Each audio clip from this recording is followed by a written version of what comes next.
జీవన్ రెడ్డి గారు మాట్లాడే మాటలు చాలా హాస్యాస్పదంగా ఉన్నాయి. కాంగ్రెస్ పార్టీలో ఉండి 14 సార్లు కాంగ్రెస్ పార్టీ బీఫామ్ ఇచ్చి ఈరోజు ఈ స్థాయిలో జీవన్ రెడ్డి గారు ఉన్నారంటే అది కాంగ్రెస్ పార్టీ పెట్టిన భిక్ష అని మర్చిపోయి ఈరోజు గౌరవ ముఖ్యమంత్రి గారి గురించి, అదేవిధంగా పార్టీ గురించి, ప్రభుత్వం గురించి నోటికి వచ్చినట్టు మాట్లాడుతున్నాం. నీదైతే ప్రైవేట్ లిమిటెడ్ కంపెనీ అని చెప్పి జీవన్ రెడ్డి గారు మాట్లాడుతుండ్రో, ఈరోజు జీవన్ రెడ్డి గారు కల్వకుంట్ల ప్రైవేట్ లిమిటెడ్ కంపెనీలో చేరబోతున్నారని ఒక విషయాన్ని వారు మర్చిపోయినారు. ఆ ప్రైవేట్ లిమిటెడ్ కంపెనీలో సొంత కూతుర్నే ఉపేక్షించకుండా బయటికి వెళ్ళగొట్టి ఆ కంపెనీలో కేవలం ఇద్దరు ఉంటారు, కేటీఆర్, కేసీఆర్. అసలు ఒక కంపెనీలో మీరు చేరుతూ ఈరోజు మీరు మాట్లాడుతున్న మాటలు మేడిగడ్డ రిపేర్ చేయకపోతే రేవంత్ రెడ్డి గారిని రైతులు ఉపేక్షించారని చెప్పి మాట్లాడుతారు.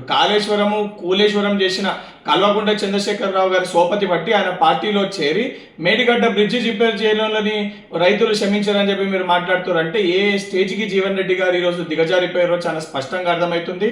జీవన్ రెడ్డి గారు బీఆర్ఎస్ పార్టీలో చేరికతోటి మీ యొక్క రాజకీయ చరిత్ర, మీ యొక్క మొత్తము మీ గత ఏదైతే 40-50 ఏళ్ళ మీ చరిత్ర మొత్తం కూడా భూస్థాపితం అయిపోయిందని చెప్పి ఈరోజు యావత్ తెలంగాణ ప్రజలు భావిస్తారు. ఈరోజు జగిత్యాల ప్రజలు కూడా మీరు తీసుకున్న ఒక నిర్ణయాన్ని వ్యతిరేకిస్తున్నట్టు చాలా స్పష్టంగా కనబడుతుంది.